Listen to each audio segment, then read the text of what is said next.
Good evening, guys. Good evening sa inyo. Welcome sa ating vlog for the day ngayon. Ito yung ating Canon G3010. Yan. Ngayong gabi aking ituturo sa inyo ang pagsiset ng papel sa A4 man ito sa short.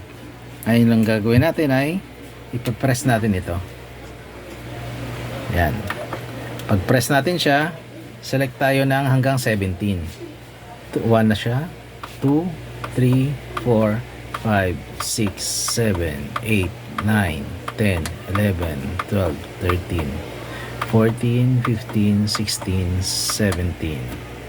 Tap 17. Tapos kung A4, ipipress natin yung lock.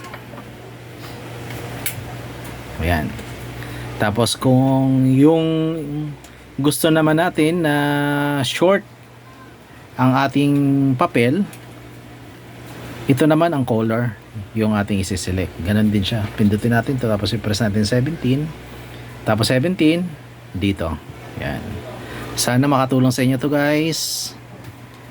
Maraming salamat. Bye-bye.